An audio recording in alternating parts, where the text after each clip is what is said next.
It is in the middle of a heat wave here in Los Angeles, or the Valley, whatever you want to call it. It's damn hot in here, but I owe you guys a video. I want to put out a 6 to 8 minute video at least every 2 weeks while we're waiting for events and all that kind of fun stuff. But if you follow me on Instagram, Hikari_Renwork, link down there, you would have seen that we're driving it around, that we're putting miles on it, but we had a hiccup with the DMV. So this car's been on P&O, planned on operation, since 2019. We have to request the DMV to remove that P&O, and I haven't heard back just yet. To make things a little bit more complicated, the car is also titled in my wife's name, so I have to go through that whole rigmarole too.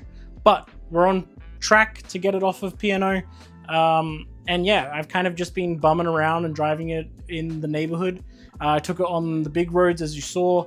I've been doing more miles on the big roads, and I mean, I almost hit 80 miles an hour and the car didn't blow up or fall apart. So in saying that, we've got a few things to go over to get to that, how we got to that point, and then I'll kind of just show you what I've been doing. First things first, temporary wiring, but we did wire in the fuel level sender directly into the dash. So now I have a fuel gauge there that's all set up. We need to bleed the brakes still, and I also added some very crude ducting to the radiators. So we actually are going to make this better. I need to drill out all of my rivets. Basically build a flat bottom. So air was previously escaping straight down. Now it's at least directed into the radiators. We also now have taillight lenses. That's on there, which is kind of cool. And then what else have we done? It's also a lot quieter. You can hardly even hear the fuel pumps now. And then if this loads up, this fuel level is actually incorrect. Once I turn the car on, it kind of goes back down. But yeah, we gotta get that all calibrated still, I think. But I don't have a laptop.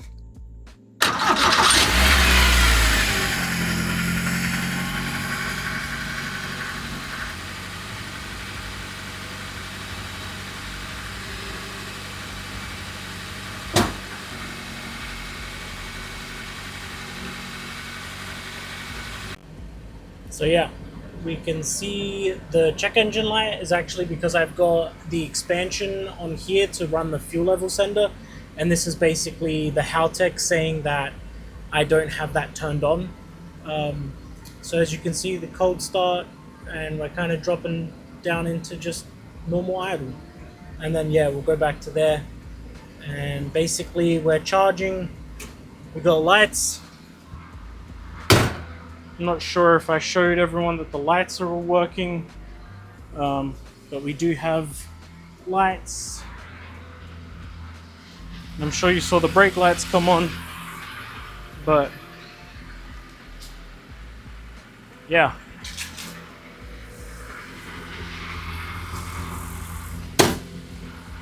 Because as you can see, there's a little bit of surface rust forming, so we just kind of want to get ahead of that and paint that. So that just requires me to remove the fuel cell, which honestly is no big deal.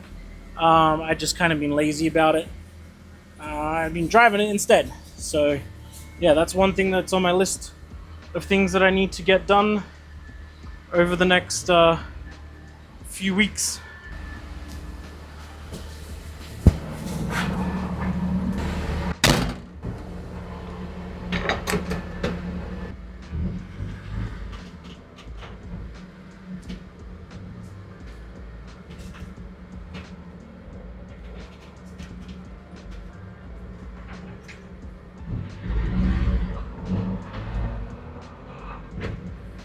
So yeah, I'm really happy with kind of how this is all coming together. A lot of people are enjoying the green fenders, so am I. It kind of resonates with me a little bit, but I'm kind of going for those Kanjo Civic, you know, those kind of vibes, and I really think that I'm starting to nail that.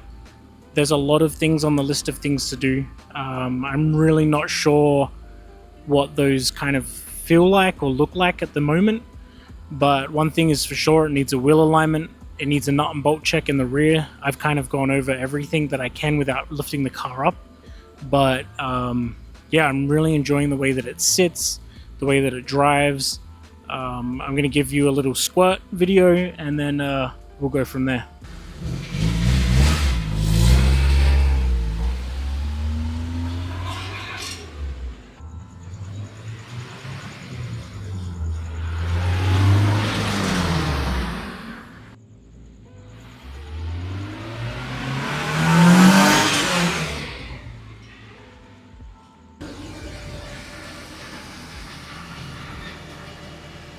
So another thing that I did was I actually changed my fan strategy around. I now have both fans kicking on at 175 degrees, and then they basically turn off at 170.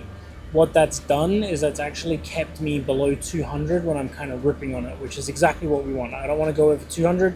If anything, I prefer it to stay around 194 when I'm beating on it.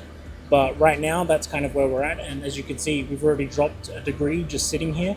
So I'm really happy with the cooling system.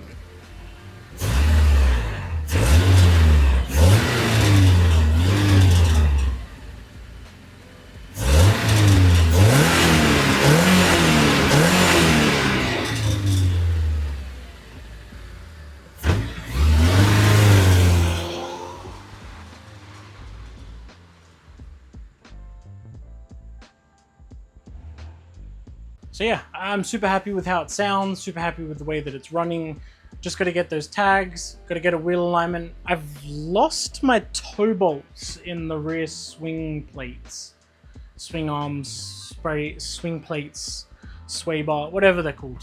I think they're spring plates in my spring plates, where the control arm attaches to the spring plate. So I got to find that, I got to reinstall them. I don't even know if I got them, only because we were going to do the turret sway bar, and maybe that's where the toe... Anyway, I'll figure that out. I got to lift it up, do a nut and bolt check the drive shaft ring, make sure that all the teeths and everything is spaced there for the Hall effect sensor so that I can sync the speedo properly, because I've just been going off of a GPS speedo. But yeah, that's kind of where we're at. Sounds good, feels good, terrifying, but a lot of fun. Temps got to 194, and then I kind of just pulled in and turned it off, and it's already down to 176. So there's definitely some airflow missing from when I'm driving at speed. I am pretty happy with the way that this is working. I want to make it better when it comes to keeping airflow going through the radiators instead of around when I'm at speed and under load. I do see temperatures spike under heavy load, kind of expected, but I don't like where they get to. So I want to make I'm gonna make the flat bottom, that'll help. Make it properly, all that nice stuff, make sure that it's sealed correctly. And then I do still want to play around with this idea of fender liners. And the reason why is I've seen a lot of people have a lot of success when they add kind of some ABS plastic in front of the radiator and then drill holes where the radiator is. And basically you're forcing air to go through that, as air is lazy. You want to push it through the holes. That's where it wants to go. So I'm thinking that the combination of the flat bottom plus that is going to basically cure everything. But I don't want to do both at the same time. I want to get the MDF, get the flat bottom, get that going, make a nice little splitter. Basically keep the body line. It's not going to extend any further than this. So I'll get a straight edge, go straight down, and that's where the splitter will end. And then ultimately, like I was saying, create a fender liner that attaches here and goes in front and around, and then drill holes where the radiator is, and just to force air. So that'll then attach as a splat to the splitter itself. There's still a lot to do. I want to get some Perlon felt and cover this up. So basically get some piping and just cover it nicely. It's not going to make a huge difference, but it will to me. I need to deepin all of these unused wires. I still need to run a power or a 12 volt to under the dash. I want to add some USB chargers and whatnot. I need to Tessa tape these together so they're nice and put together. And then I think in here, I am noticing that I'm getting a little bit of a oil leak from this valve cover screw, I guess. I've read that it's very common for these ones to actually ooze oil, and I don't like where it's dripping to. So hot oil, VTEC, exhaust manifold. Not happy about that. Ultimately, everything still is attached. No cracks. We're pretty chill there. I just need to get under there and check all my bolts and basically check in here, because I have a strong feeling that this is not gapped properly. But yeah, that's kind of where we're at. I do want to change this out to a track tough swirl pot with an overflow, so that I can actually put an overflow basically back in here that it'll pull from. I think that that's pretty reasonable to do. Rob at Track Tough makes it really easy to custom design these. And so I know what height I need. I know how far I need it from the bracket that I've already made, and I know how tall I can have it. And obviously the positioning of the AN fittings, like the clocking and distance. So I think that's going to work out pretty nicely as well. Thank you for tuning in. Again, if you're not following, follow along on Instagram at Hikari_Renwork.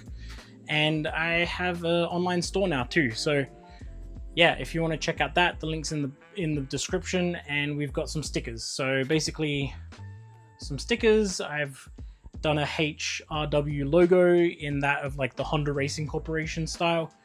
I'm pretty proud of it. It's kind of nice. And I offer a few colors as well. So yeah, if you're looking to support the channel, that's the best way to do it money wise. If not, please subscribe, please like, and please leave a comment. It does help the algorithm, and I really don't want to be a slave to the algorithm, but I also don't want to be a slave to a 9-to-5. So hit that like, hit that subscribe, make a comment, check out the website, buy some stickers. I'm gonna have t-shirts up soon, and I'll see you in the next video.